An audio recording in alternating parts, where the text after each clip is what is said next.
Hanya ada satu guru yang memberikan pelajaran di sekolah tersebut. Namanya Zhang Jinglin. Kebanyakan orang merasa bahwa gurunya bijaksana dan mengira dia tahu segalanya. Namun, Ren Xiaosu selalu memiliki keraguan karena orang-orang berspesialisasi dalam profesi yang berbeda, yang berarti orang biasanya hanya pandai dalam hal-hal tertentu. Jadi bagaimana mungkin Sang bisa maha tahu? Ren Xiaosu selalu berbeda dari kebanyakan orang karena dia suka merenungkan pertanyaan yang dia temui. Belakangan, dia mengetahui dari mendengarkan pelajaran Sang bahwa ini dikenal sebagai logika dialektis. Yan Liuiwan terkadang bingung karena Ren Xiaosu sering menentang pandangan Zhang Jinglin, namun dia tetap datang kembali untuk menghadiri kelas kapanpun dia punya waktu luang. Selama kelas sore, Ren Xiaosu secara khusus membawa Yan Liuiwan keluar untuk merayakannya. Itu bukan karena alasan apapun selain untuk merayakan kenyataan bahwa dia bisa mulai mendengarkan pelajaran dari halaman di masa depan. Biasanya ketika dia berjongkok di dinding, dia berada terlalu jauh dari kelas untuk mendengar dengan jelas apa yang diajarkan. Zhang Jinglin dulu suka menutup jendela selama kelas karena dia takut keributan di luar akan mempengaruhi siswa dan mengalihkan perhatian mereka. Tetapi setelah dia menyadari bahwa Ren Xiaosu sedang menguping dari luar kelas, dia membiarkan jendela terbuka untuknya. Dan sekarang, dia sebaiknya membiarkan Ren Xiaosu masuk ke halaman. Hidup di dunia yang kacau ini, banyak orang tua siswa yang menyekolahkan anaknya bukan karena ingin menimba ilmu, melainkan agar kelak bisa dengan mudah menikah. Hal ini terutama berlaku bagi anak perempuan yang bersekolah karena mereka seringkali menikah dalam keluarga baik-baik. Pada generasi ini, kemampuan melek huruf dan menangani perhitungan 3 digit sangatlah mengesankan. Semua orang sibuk berusaha bertahan hidup, jadi siapa yang peduli jika Anda berbudaya atau tidak ketika makanan kekurangan? Oleh karena itu, sebagian besar orang tua menyekolahkan anaknya bukan karena mempunyai rencana jangka panjang. Bahkan di dusun ini pun ada orang miskin dan orang kaya. Dimanapun ada orang, perbandingan tidak bisa dihindari. Yan Liuiwan melihat Ren Xiaosu pergi ke toko kelontong untuk membeli rokok filter. Wang tua bahkan dengan bangga menyebutkan bahwa rokoknya tidak mengandung bahan tambahan apapun dan sangat aman untuk dihisap. Sebatang rokok berharga 20 yuan per batang, sangat mahal. Yan Liuiwan bertanya dengan curiga, "Kak, mengapa kamu membeli rokok?" "Gurumu mengizinkan saya mendengarkan pelajarannya dari halaman. Bahkan jika saya tidak perlu membayar uang sekolah, saya tetap harus menunjukkan rasa terima kasih saya." Ren Xiaosu tersenyum dan berkata, "Saya tahu Tuan Zhang suka merokok. Setiap kali seseorang memperlakukan Ren Xiaosu dengan baik, dia akan membalasnya." Saat semua orang berada di halaman belakang sekolah untuk makan siang, mereka berdua mengambil kesempatan untuk mendekati Zhang Jinglin. Dia sedang makan kubis tumis ketika Ren Xiaosu menyerahkan rokok itu kepadanya sambil tersenyum. Zhang Jinglin tidak menolaknya. Namun, dia membuat Yan Liuiwan berdiri agak jauh darinya. "Tidak baik bagimu untuk menghirup asap rokok saat kamu masih dalam masa pertumbuhan." Ren Xiaosu berterima kasih padanya. "Terima kasih telah mengizinkan saya masuk ke halaman untuk menghadiri pelajaran Anda, Tuan." Fiuh. Zhang Jinglin menyalakan rokok dengan korek api yang dia gunakan untuk menyiapkan makanan di rumah. Lalu dia mengembuskan asap, tampak senang. "Jarang sekali ada siswa yang senang mengikuti pelajaran seperti Anda. Anda dapat menghadiri pelajaran jika Anda mau. Nanti, kamu boleh berdiri di depan pintu, tapi kamu tidak diperbolehkan masuk ke kelas." "Itu hebat." Ren Xiaosu berkata, "Guru, saya punya pertanyaan." "Berbicara." Mungkin karena Zhang Jinglin jarang memiliki kesempatan untuk merokok, dia tidak keberatan dengan pertanyaan apapun yang diajukan Ren Xiaosu untuknya. "Guru, Anda mengatakan sebelumnya bahwa manusia memiliki banyak teknologi sebelum bencana alam terjadi. Karena kita manusia tidak musnah, mengapa teknologi tersebut tidak muncul kembali?" Zhang Jinglin melirik Ren Xiaosu. "Selama periode waktu setelah Tecataclys, manusia tidak dapat mencatat berapa lama mereka telah terjerumus dalam anarki. Itu cukup baik untuk bertahan hidup setiap hari, jadi tidak ada yang mau bersusah payah menimba ilmu dan menjadi orang terpelajar. Tapi kita masih memiliki beberapa informasi, kan? Jika kita mempelajarinya, tidak bisakah kita kembali ke peradaban lebih cepat?" Ren Xiaosu bertanya-tanya. "Ini telah hilang dari generasi ke generasi," kata Zhang Jinglin dengan menyesal. "Izinkan aku bertanya padamu.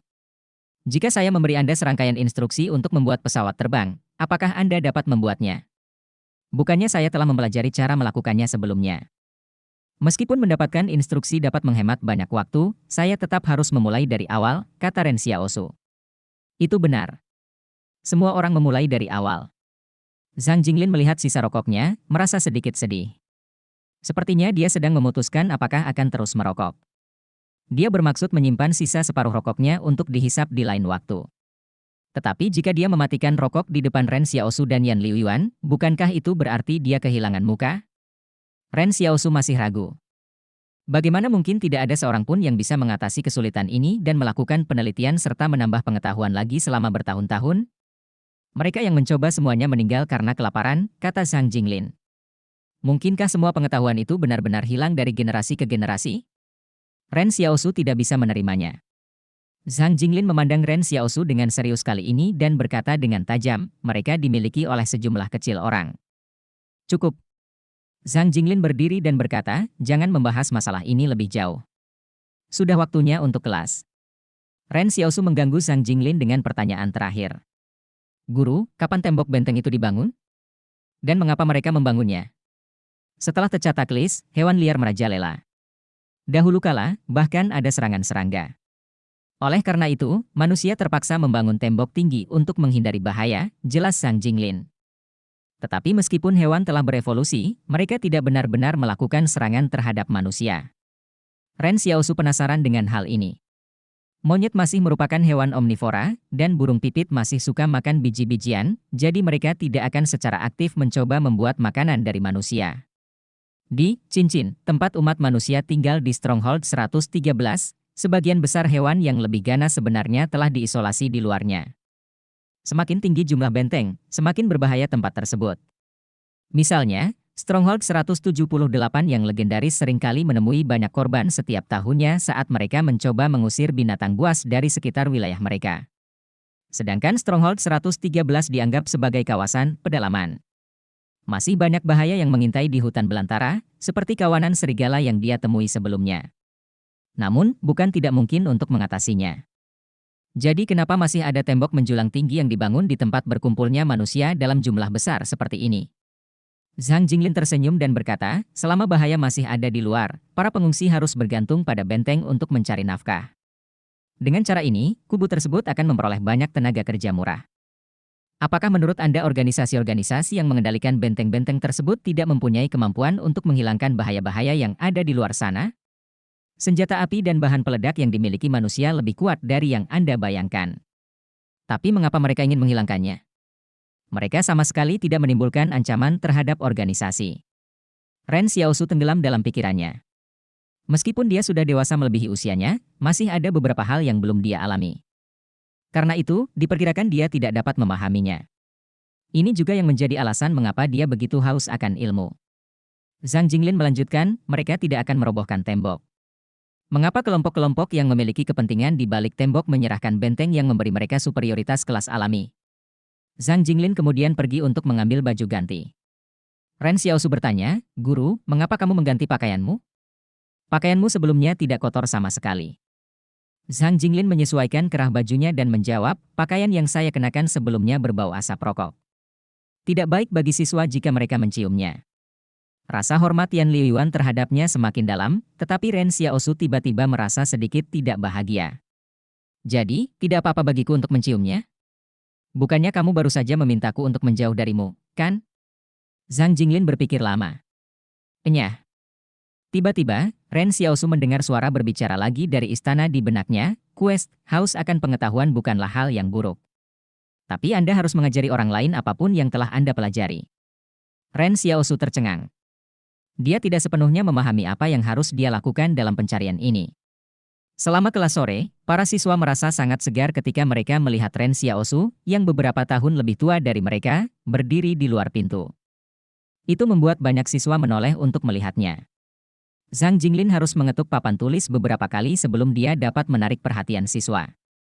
Dia berkata, saya akan mengajar tentang bertahan hidup di kelas sore. Ini adalah era saat ini, dan kekhasan sekolah tidak hanya berasal dari pengajaran seni dan sains, tetapi juga pengajaran kelangsungan hidup.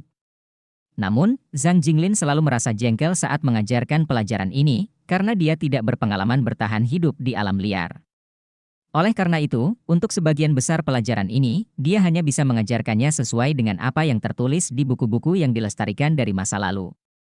Zhang Jinglin memandang para siswa di kelas. Perhatikan dan dengarkan di kelas. Jangan berpikir bahwa bahaya itu sangat jauh dari Anda. Untuk saat ini, orang tuamu masih melindungimu. Namun saat Anda dewasa, Anda harus belajar bagaimana melindungi diri sendiri. Untuk pelajaran hari ini, kita akan membahas apa yang harus kamu lakukan jika bertemu dengan sekawanan serigala. Para siswa di kelas sebenarnya paling suka mendengarkan pelajaran bertahan hidup. Mata pelajaran lainnya masih sedikit membosankan untuk kelompok usia mereka saat ini, sedangkan pelajaran bertahan hidup adalah yang paling menarik bagi mereka. Ruang kelas menjadi tenang. Zhang Jinglin memandang Ren Xiaosu yang berdiri di depan pintu dan mendengarkan pelajaran. Kamu yang di sana, beritahu kami apa yang kamu lakukan saat bertemu dengan sekelompok serigala di alam liar. Ren Xiaosu memikirkannya sebelum menjawab, saya akan mencoba yang terbaik untuk menemukan lereng yang dikelilingi oleh tanaman hijau, karena itu akan menjadi tempat paling cocok untuk kuburan yang menguntungkan. Zhang Jinglin terkejut. Zhang Jinglin tidak bisa berkata-kata dengan jawaban Ren Xiaosu. Namun, dia tidak menyadari bahwa Ren Xiaosu juga sedang memikirkan hal ini saat ini. Bukankah dia mengajari semua orang apa yang dia ketahui? Mengapa misinya masih belum selesai? Mungkinkah ada yang salah dengan ilmu yang ia sampaikan? Guru. Ren Xiaosu berkata dengan nada serius, Anda mungkin belum pernah melihat betapa besarnya serigala di alam liar. Sebagian besar orang di kota bahkan belum pernah melihat atau berurusan dengan mereka sebelumnya, tapi saya pernah melihatnya. Jangan menyebut sekawanan serigala. Bahkan jika aku hanya bertemu dengan seekor serigala, hasilnya akan tetap sama. Pilih dimanapun Anda ingin dimakamkan. Awalnya, Ren Xiaosu mengira Zhang Jinglin akan membantahnya. Bagaimanapun, cara dia menjawab pertanyaan akan mempengaruhi wibawa dan martabat guru. Namun, Zhang Jinglin berpikir lama sebelum berkata, kamu bisa duduk di kelas untuk pelajaran selanjutnya. Anda juga akan mengajarkan pelajaran bertahan hidup mulai sekarang. Untuk pertama kalinya, sekolah di kota di luar Stronghold 113 mendapatkan guru pengganti. Namun, Ren Xiaosu tidak memberikan penjelasan apapun di kelas tentang bagaimana dia bisa bertahan meskipun bertemu dengan serigala atau serigala yang sendirian di alam liar. Misi selesai. Diberikan 1-0 kekuatan. Pada akhirnya, Ren Xiaosu masih tidak dapat menemukan kesempatan untuk menggunakan gulir duplikasi keterampilan dasar yang dimilikinya. Dia bersekolah karena ingin menambah ilmu, namun ilmu yang dimiliki Zhang Jinglin tidak akan terlalu berguna untuk kelangsungan hidupnya untuk saat ini. Prioritas pertama yang harus dipertimbangkan Ren Xiaosu adalah bertahan hidup. Oleh karena itu, jika dia tidak dapat menggunakan skill scroll, mustahil baginya untuk membuktikan apakah semua yang ada dalam pikirannya murni dibuat oleh imajinasinya sendiri. Namun, Ren Xiaosu tetap menunggu karena dia merasa masih ada quest lain yang diberikan. Sekarang dia telah menyelesaikan misi lainnya, dan dia diberi hadiah peningkatan kekuatan 1,0. Ini adalah sosok yang sangat lugas, dan Ren Xiaosu bisa merasakannya di tubuhnya. Dia bisa merasakan otot-ototnya sedikit menggembung di balik pakaiannya. Ini adalah fenomena supernatural yang nyata karena tidak ada seorang pun yang dapat memperoleh kekuatan otot tambahan secara tiba-tiba hanya dalam 1/10 detik. Dengan ini, Ren Xiaosu cukup yakin bahwa istana pikirannya memang merupakan jenis keterampilan yang unik. Ini membuat Ren Xiaosu sangat gembira. Sebenarnya, dia seharusnya sangat gembira tentang hal itu sejak lama, tapi dia takut semua itu tidak akan menjadi nyata. Seorang pemburu yang sering berburu harus sangat mengenal tubuhnya. Mereka harus mengetahui seberapa banyak mereka dapat mengangkat dan seberapa cepat dan keras mereka dapat memukul atau menusuk dengan pisau. Jadi Ren Xiaosu segera mengevaluasi kekuatan barunya. Jika rata-rata pria dewasa memiliki peringkat kekuatan 3,0, maka Ren Xiaosu dulu memiliki peringkat kekuatan 2,5. Karena dia baru berusia 17 tahun, wajar jika dia menjadi lebih lemah dari orang dewasa. Dia bisa bertahan di kota ini selama bertahun-tahun bukan karena kekuatannya, tapi karena dia kejam, waspada, dan cukup tenang. Karena kekuatannya melampaui rata-rata pria dewasa, ini berarti peluangnya untuk bertahan hidup di gurun ini meningkat dalam jumlah besar. Sepulang sekolah, Yan Liuan dengan bersemangat berkata, Kak, sekarang kamu telah menjadi guru pengganti, mungkin kamu akan menggantikan Tuan Zhang sebagai guru kota kita di masa depan. Ren Xiaosu berhenti. Memang, sepertinya hal itu mungkin terjadi. Zhang juga memulai sebagai guru pengganti. Hanya setelah guru lama itu meninggal barulah dia mengambil alih mengajar di sekolah. Ya, semua orang di kota tahu bahwa siapapun yang menjadi guru pengganti kemungkinan besar akan mengambil alih sekolah suatu hari nanti. Pikirkan tentang itu. Tuan Zhang mengizinkan Anda masuk ke kelas untuk menghadiri pelajaran dan bahkan menjadikan Anda guru pengganti. Dia pasti berpikir untuk membiarkanmu menggantikannya di masa depan. Yan Liuyuan tersenyum dan berkata, jika orang-orang di kota mengetahuinya, mereka harus memperlakukan kami dengan lebih hormat di lain waktu. Mungkin bukan itu masalahnya. Ren Xiaosu berpikir dan berkata, saya kira itu hanya karena dia berharap mendapatkan lebih banyak rokok untuk dihisap. Yan Liuyuan menatap Ren Xiaosu.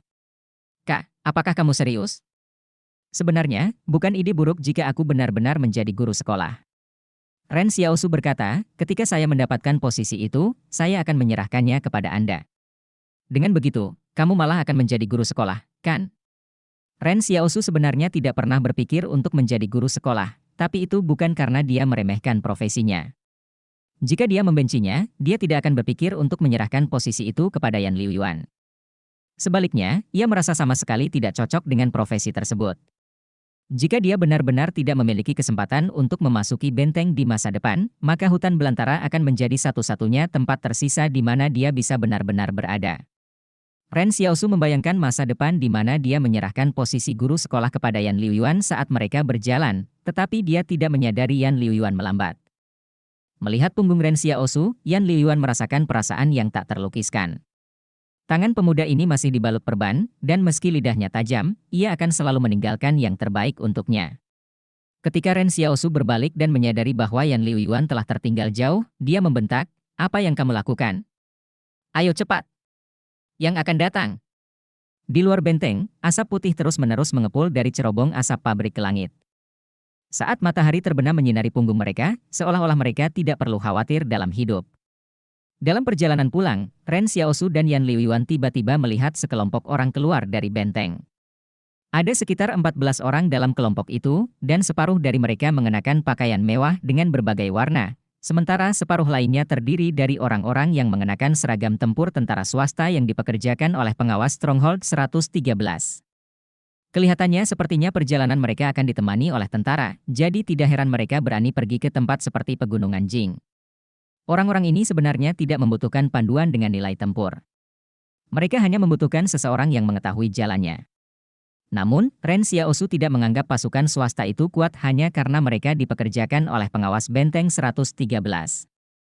Faktanya, dia jarang melihat pasukan swasta ini meninggalkan benteng, sehingga hal itu masih dapat menimbulkan masalah serius karena mereka bahkan mungkin tidak akan melakukannya. Memiliki pengalaman tempur aktual atau pernah melihat darah sebelumnya.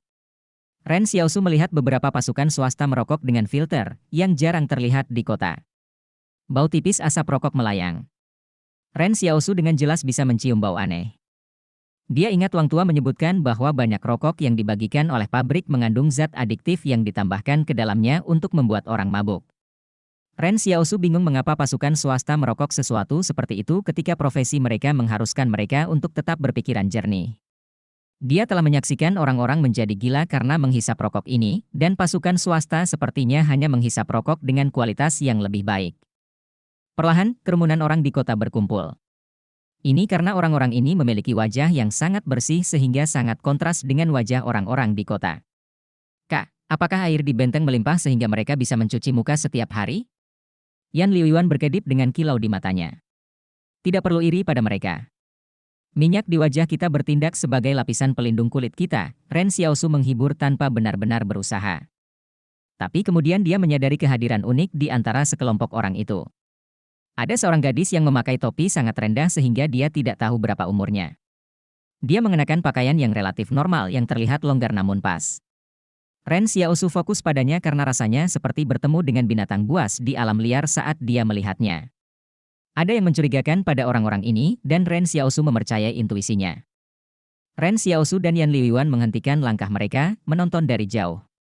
Samar-samar mereka tahu bahwa sekelompok orang ini menanyakan sesuatu tentang Wang Tua dari toko kelontong. Mereka dapat mendengar Wang Tua berkata dengan lantang, jika kalian ingin pergi ke Pegunungan Jing, kalian harus mencari Ren Xiaosu. Tanpa dia, Anda pasti tidak bisa melewatinya. Selain itu, ada juga serigala di hutan belantara. Bolehkah saya menyarankan agar Anda tidak mengambil rute itu? Seorang tentara di pasukan swasta mencibir, serigala-serigala itu akan ketakutan ketika mendengar suara tembakan kita. Mengapa kita perlu mengkhawatirkan mereka? Ren Xiaosu terkejut. Jadi sebenarnya serigala takut dengan tembakan? Hal ini mungkin disebabkan oleh naluri alami hewan liar tersebut. Karena dia belum pernah melihat senjata api sebelumnya, dia tidak yakin apakah pihak lain mengatakan yang sebenarnya. Namun, masih ada beberapa keraguan. Anggota tentara swasta lainnya bertanya, siapa Ren Xiaosu? Kami tidak peduli seberapa terampil dia dalam pertempuran selama dia tahu jalannya. Oh, Ren Xiaosu terkenal sebagai pemburu terbaik di kota.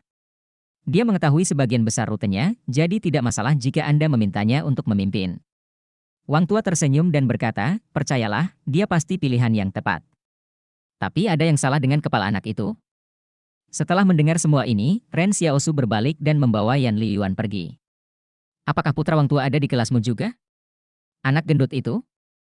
Yan Liyuan tersentak padanya. Kak, kamu tidak boleh melibatkan anggota keluarganya. Ren Xiaosu mengerutkan kening karena dia ingin menghindari masalah ini. Namun, dia tidak pernah menyangka Wang tua dengan sengaja akan merekomendasikan dirinya ke band misterius ini. Saat malam tiba, orang-orang di kota secara bertahap kembali ke rumah mereka. Mereka yang tinggal di rumah akan menutup pintunya sementara mereka yang tinggal di gubuk akan bersembunyi di balik pintu tirai. Ketika Ren Xiaosu kembali pada malam hari, dia mendengar bahwa seorang pria yang bekerja di pabrik karet telah ditikam sampai mati setelah kembali dari kerja. Konon ada yang mengetahui kebiasaan orang itu menabung, sehingga ada yang berniat jahat. Orang-orang di kota suka hidup bersama untuk saling menjaga. Teman, saudara laki-laki, dan pasangan tinggal bersama dan bergantian berjaga sepanjang malam. Di satu sisi, hal ini memberi mereka rasa aman yang lebih baik.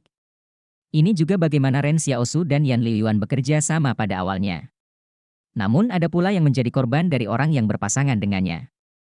Para penyerang seringkali berpikiran picik karena mereka tidak menyadari bahwa setelah menyakiti pasangannya, tidak ada seorang pun yang akan mempercayai mereka lagi. Para penyerang yang berakhir sendirian dengan cara ini biasanya akan mendapatkan akhir yang buruk. Ren Xiaosu duduk di gubuknya dan membuka perban dari tangannya. Dia mengerutkan kening saat melihat kondisi lukanya. Daging di sekitarnya berwarna merah dan bengkak. Ini adalah tanda peradangan. Ketika dia mendongak dan melihat Yan Liyuan berjalan mendekat, dia buru-buru membalut kembali perban di tangannya. Kak, bagaimana lukamu? Yan Liyuan bertanya. Tidak apa-apa, kata Ren Xiaosu dengan tenang. Aku tidak percaya padamu.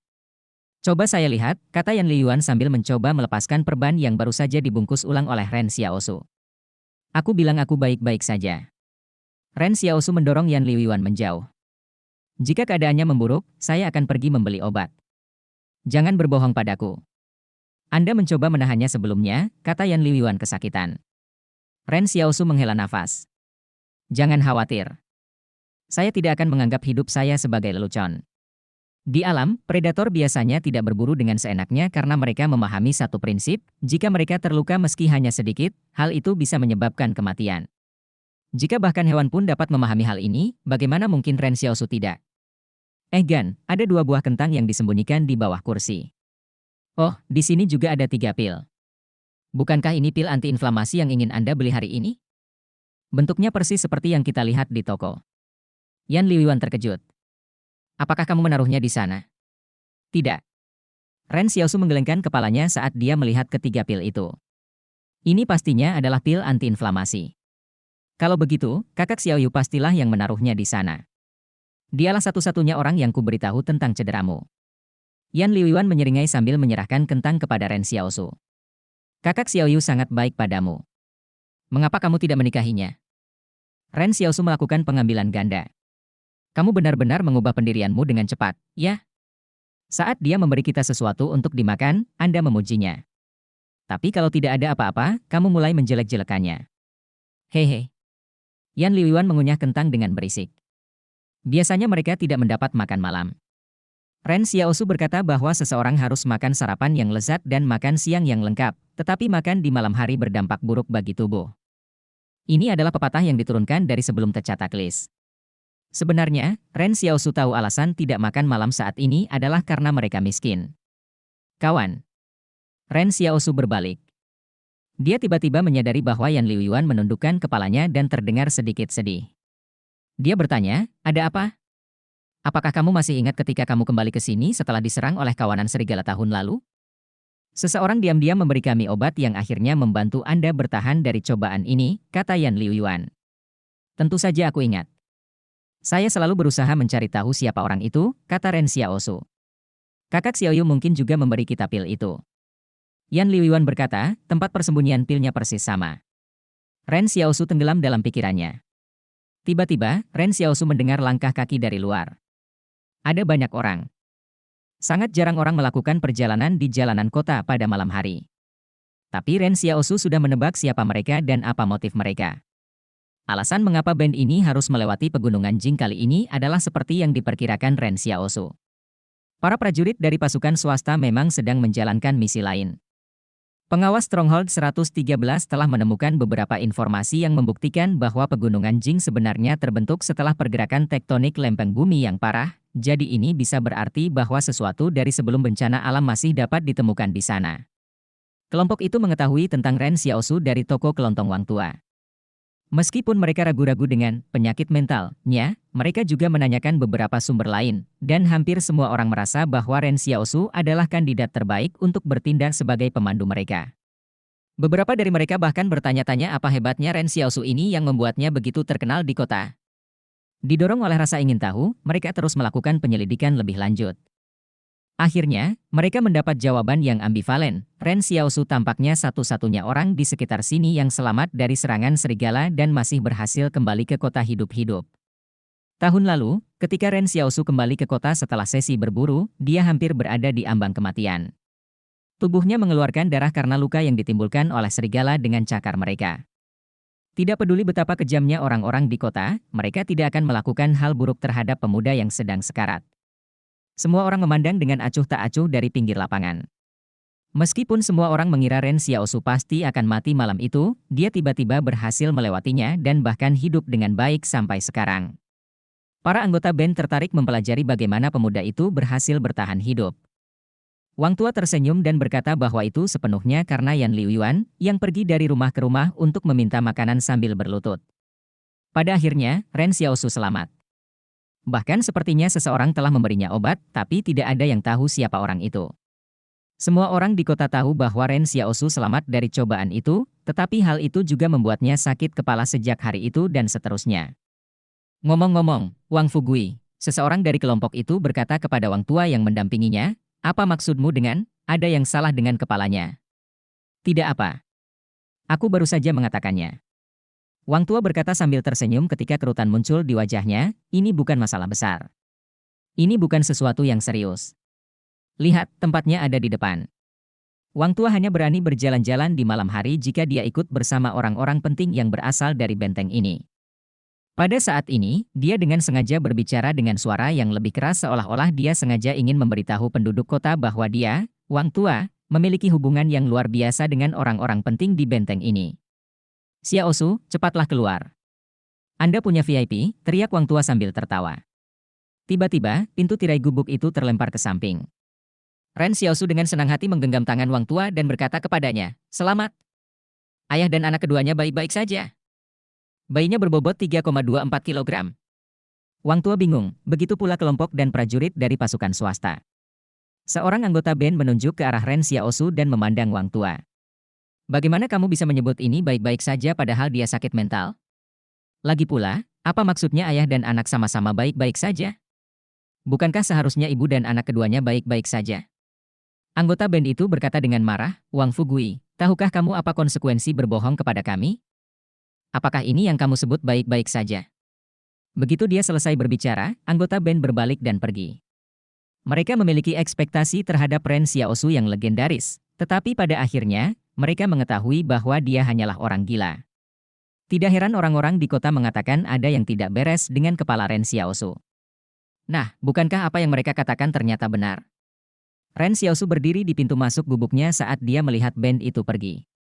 Wang Tua masih berada di samping mereka sambil meminta maaf kepada mereka, meskipun ada yang salah dengan kepala Ren Xiaosu, bukan seperti ini. Tolong izinkan saya menjelaskan. Anggota band itu tidak mau mendengarkan penjelasannya. Wang Fugui, saya memberi Anda waktu 6 jam untuk mencarikan saya kandidat yang cocok. Meskipun tidak ada yang salah dengan anak ini, kami tidak akan memanfaatkannya. Kami akan berangkat saat fajar, jadi jangan mengacaukan rencana kami. Ren Xiaosu berdiri dengan gembira di pintu masuk gubuk dan menyaksikan keributan itu seolah-olah dia tidak ada hubungannya dengan itu. Namun tak disangka, gadis bertopi itu berbalik dan menatapnya. Ren Xiaosu tiba-tiba merasa bahwa dia telah ketahuan. Dia bahkan tidak bisa melihat ekspresi gadis di balik topinya, namun dia merasakan jantungnya berdebar karena suatu alasan. Ren Xiaosu secara tidak sadar mengaktifkan dan menggunakan skill Duplication Scroll miliknya. Sebuah suara melantunkan dari istana, salah satu keterampilan target akan disalin secara acak. Disalin secara acak? Menyalin skill senjata api target secara acak. Apakah kamu ingin mempelajarinya? Ya. Melihat skill Duplication Scroll menghilang, Ren Xiaosu berpikir jika dia tidak mempelajarinya, itu akan sia-sia. Belajar berhasil. Anda telah menguasai kemahiran senjata api tingkat lanjut. Tunggu sebentar, bukankah aku mendapatkan gulungan dasar? Bagaimana saya menguasai kemahiran senjata api tingkat lanjut? Bukankah aku harusnya paling banyak mempelajari suatu keterampilan di tingkat dasar? Ren Xiaosu bertanya-tanya dalam benaknya. Hanya ada dua jenis skill Duplication Scrolls. Tipe pertama adalah Basic Skill Duplication Scroll, yang dapat Anda gunakan untuk mempelajari skill apapun tingkat lanjut dan rendah.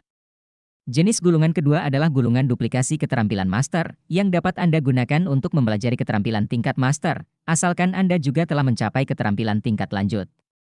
Ada juga kemungkinan meniru kekuatan super target, jawab suara dari istana. Ren Xiaosu tercengang mengetahui bahwa dia juga bisa menduplikasi kekuatan super orang lain. Dia kemudian mengingat gadis itu dan bertanya, bisakah Anda memberitahu saya tingkat keterampilan senjata api gadis itu? Ya, informasi ini dapat terungkap jika itu adalah target yang kamu pelajari. Berapa tingkat kemahiran keterampilan senjata apinya? Menguasai. Sempurna.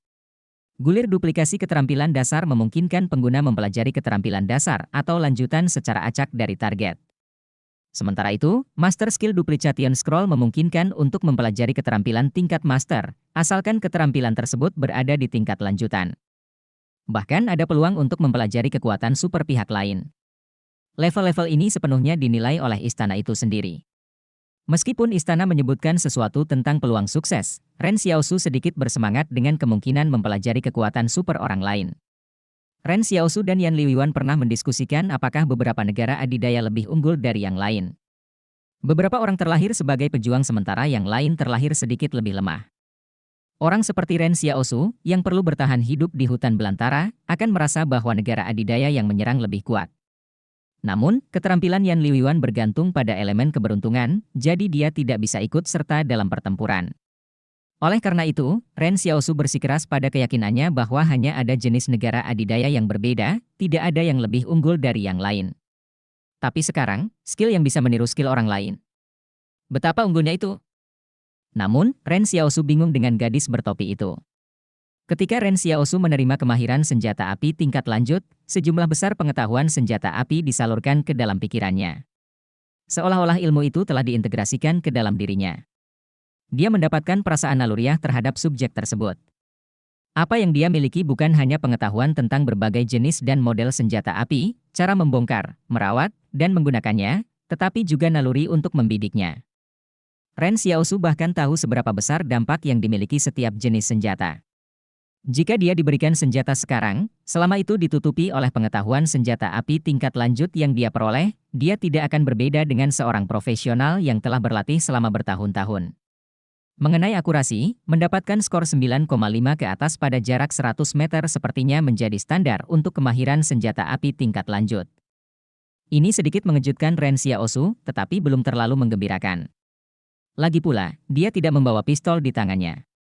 Yang lebih mengejutkannya adalah istana pikirannya menilai keterampilan senjata api gadis itu sempurna.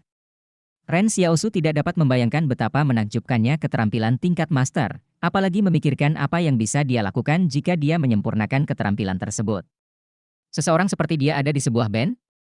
Tampaknya para prajurit tentara swasta dan anggota band tersebut tidak menyadari bahwa teror semacam itu ada di kelompok mereka. Ren Xiaosu menyadari sebelumnya bahwa semua orang memperlakukannya sebagai anggota normal grup.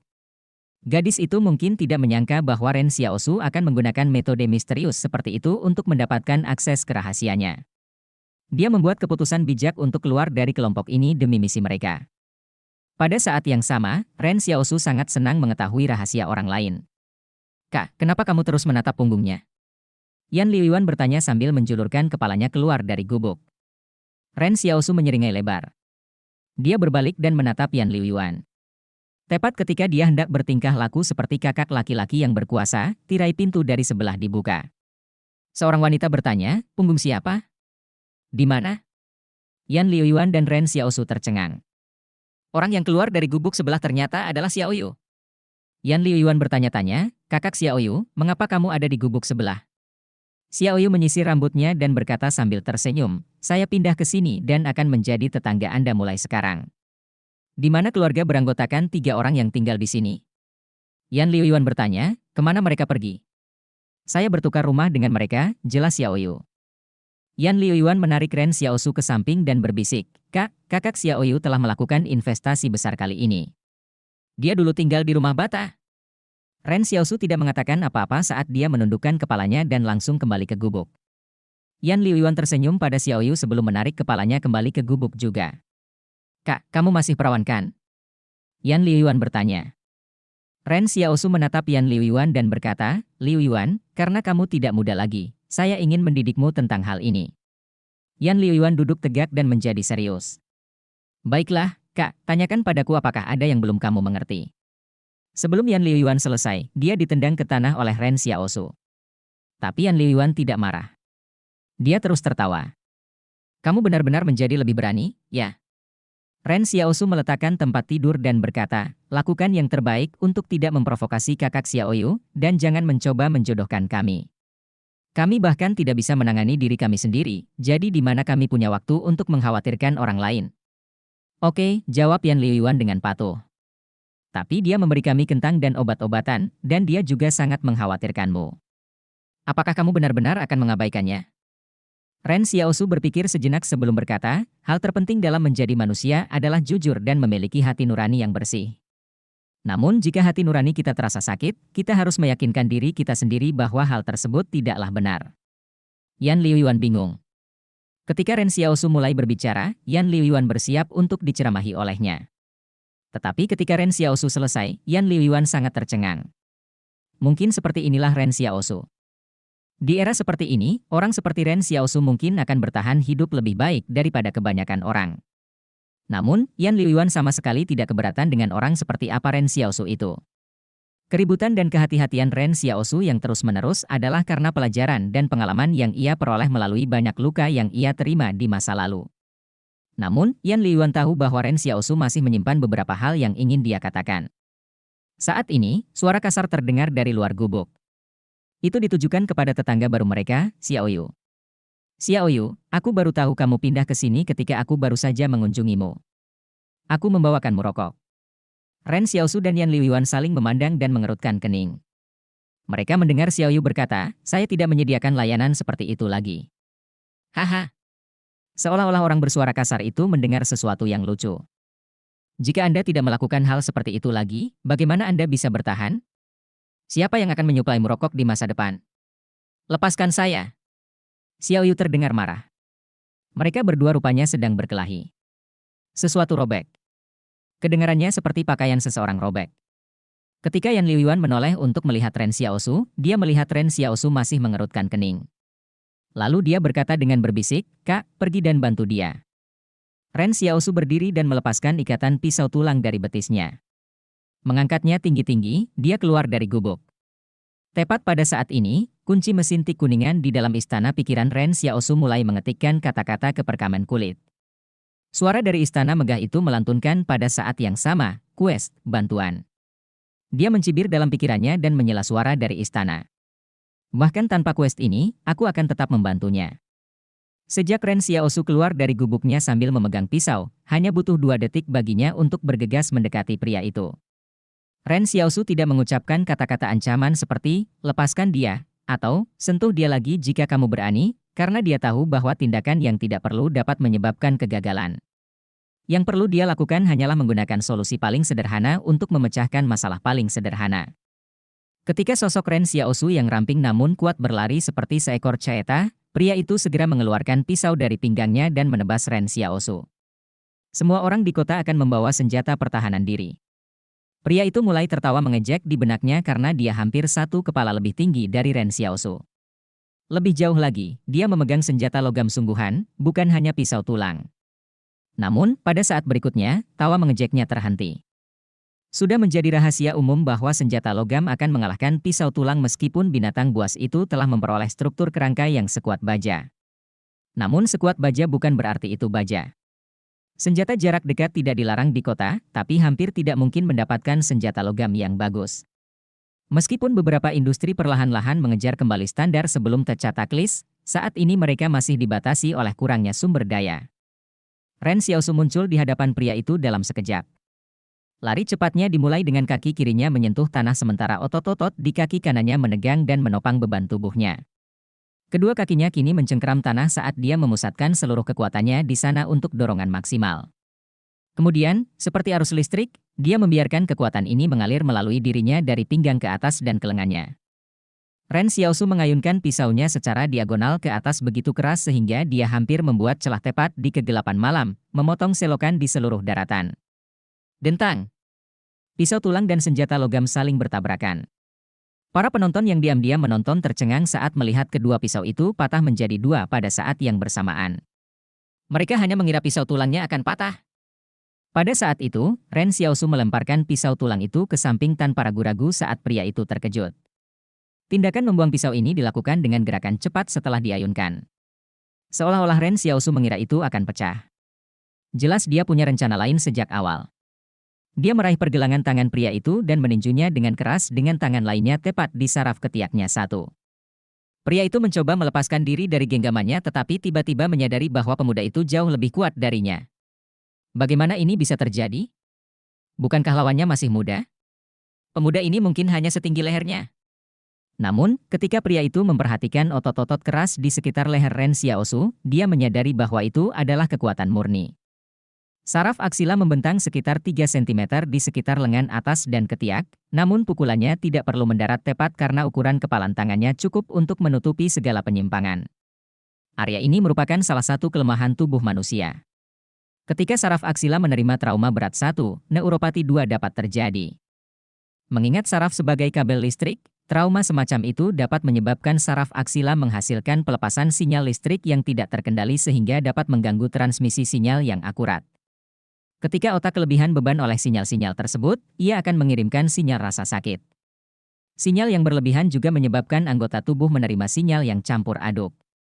Tubuh kemudian mulai mengeluarkan sejumlah besar ion kalsium dan kalium sebagai reaksi, dan kelebihan listrik yang diakibatkannya cukup untuk melumpuhkan seluruh tubuh selama sedetik. Pria itu menjerit ketika dia jatuh ke tanah, anggota tubuhnya bergerak-gerak tak terkendali. Ketika dia akhirnya menyadari apa yang sedang terjadi, dia tidak memiliki kekuatan lagi untuk menghadapi Ren Xiaosu.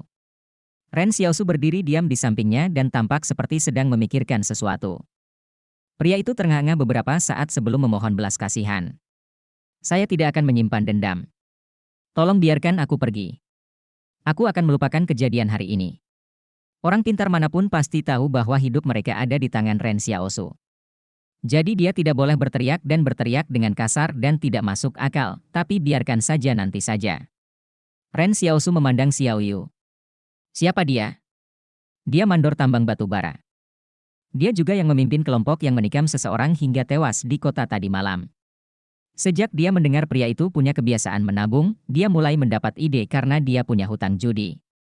Xiao Yu mengungkapkan apa yang pria itu katakan padanya tadi malam ketika dia membual tentang kejadian itu padanya. Ren Xiaosu berjalan ke jalan dan mengambil senjata logam pria itu. Lalu dia berjalan kembali ke samping pria itu. Saat dia menatapnya dengan jijik, dia memperkirakan paling lama ada 4 hingga 5 detik sebelum pria itu mendapatkan kembali mobilitasnya. Tiba-tiba, suara dari istana yang sempat hening terdengar lagi. Quest, bebaskan musuhmu. Tapi saat suara dari istana mulai menghilang, Ren Xiaosu berjongkok dan menusukkan senjata logam ke perut pria itu. Suara tajam senjata logam yang merobek kulit membuat setiap penonton atau siapapun yang menguping merasakan sensasi kesemutan di kulit kepala mereka. Kemudian pria itu mulai mengeluarkan banyak darah. Kamu punya waktu sekitar 3 menit. Jika Anda dapat mencapai klinik kota tepat waktu dan menjahitnya, mungkin masih ada peluang bagi Anda untuk selamat, kata Ren Xiaosu dengan tenang. Ketika pria itu mendengar itu, dia berhenti memedulikan rasa sakitnya. Dia segera bangkit dan berlari menuju klinik tanpa berkata apa-apa lagi. Misi selesai. Dianugerahi gulir duplikasi keterampilan dasar. Misi selesai. Dianugerahi gulir duplikasi keterampilan dasar. Karena senjatamu hilang, misi sampingan khusus telah diaktifkan. Ren Xiaosu tercengang bahkan sebelum dia selesai mendengarkan. Pencarian pertama harusnya berhubungan dengan dia menyelamatkan Xiaoyu, sehingga dia bisa mengerti mengapa itu berhasil diselesaikan. Dia tidak menyangka misi kedua juga dianggap selesai. Bagaimana istana ini membuat penilaian? Yan Liuyuan bertanya dari sampingnya, "Kak, kamu membiarkan dia pergi begitu saja? Bagaimana jika dia sembuh setelah dijahit di klinik dan kembali untuk membalas dendam padamu? Dia sama sekali bukan orang baik." Ren Xiaosu menatap ke dalam malam. Seolah-olah klinik jelek di kota itu tahu cara menjahit seseorang. "Kak, melihatmu masih begitu kejam, aku bisa tenang." Karena itu, Ren Xiaosu merasa lega karena misinya dianggap selesai meskipun orang itu pasti akan mati. Apalagi, meski tidak mati, pisau logam berkarat itu masih menjadi senjata ampuh penyebab tetanus. Bahkan jika dia bisa selamat dari cederanya, dia mungkin sudah mati. Meskipun pria itu memiliki senjata logam, dia hanya mampu membeli tipe yang paling murah.